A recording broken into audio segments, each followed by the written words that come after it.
Los Angeles has become the epicenter of a political firestorm after immigration raids sparked outrage, unrest, and even tension between California and the Trump administration. Erie News Now, Washington, D.C. correspondent Brendan Scanlon has the latest on protests breaking out in major cities across the U.S. over the administration's immigration policies.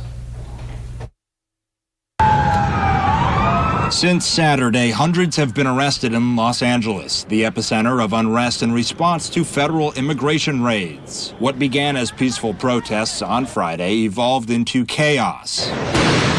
City officials say around 30 businesses have been looted, forcing a curfew from 6 a.m. to 8 p.m. in parts of downtown L.A. On the ground. The unrest is spreading. New York. New York is not a fascist state. Chicago.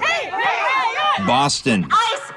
Massachusetts! And others, as thousands take to the streets coast to coast. Right now in California, what we're doing is working. We're not scared to go further. We're not frightened to do something else if we need to. President Trump has deployed 4,000 National Guardsmen to L.A. against the state's wishes. As the federal response escalates, so does pushback from Governor Gavin Newsom. Democracy is under assault before our eyes. 700 Marines mobilized as well to assist the National Guard in protecting federal employees and property. We do not want our streets militarized by our own armed forces. These are the men and women trained for foreign combat, not domestic law enforcement. If you don't intercede and you don't stop it, it will get worse as time goes on. Marines have reportedly been briefed on rules for use of force on American soil and will begin operations Wednesday. Congressman Mike Kelly says he supports using any available assets to maintain law and order. It's about keeping peace. It's about making sure that citizens don't get harmed, don't get hurt.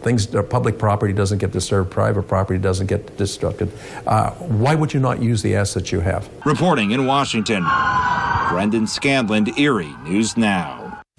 Brendan, thanks. And this week, New York Republican Congressman Nick Langworthy introduced a bill to block federal funding for sanctuary jurisdictions that refuse to work with federal immigration enforcement. Langworthy said the Stop Dangerous Sanctuary Cities Act of 2025 would restore safety and common sense in local governments across the country. We turn now to weather coverage.